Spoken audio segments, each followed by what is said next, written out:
Para pemimpin negara-negara G20 harus terus mendukung kelancaran fungsi sistem pertanian pangan global yang menghadapi tantangan berkelanjutan dari dampak pandemi COVID-19.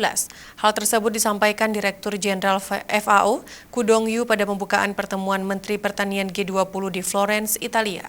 Agro-food system transformation is challenging for all of us, no matter you are big, small, rich, or poor, but agricultural food agricultural food system urgently need transform to feed the purpose, to have the farmers, to have the consumers, to have the environment-friendly farming system for the future.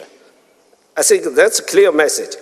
And also I appreciate the Italian government walk the talk, because from Matera now to the Florence, and from the talking, now action, especially with more than 1 billion pledge.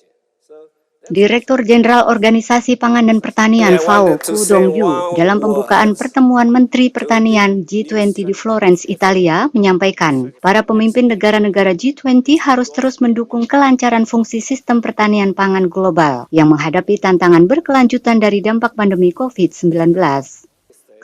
Ku memuji peran kepemimpinan penting G20 selama 18 bulan terakhir dalam mengurangi dampak pandemi pada sektor ini. Namun tantangan tetap ada, terutama karena bagaimana pandemi telah memperluas ketidaksetaraan yang ada.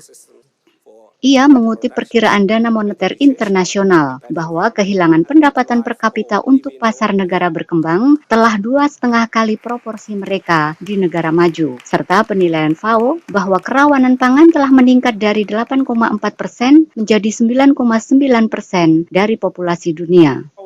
Direktur Jenderal FAO menekankan bahwa ada bukti yang jelas bahwa sistem pertanian pangan adalah kunci untuk mengurangi ketidaksetaraan ini, terutama di daerah perdesaan. Pertemuan tingkat menteri itu juga berfokus pada tujuan Zero Hunger, pendekatan One Health, dan kontribusi G20 untuk KTT Sistem Pangan PBB 2021 dan COP26 mendatang.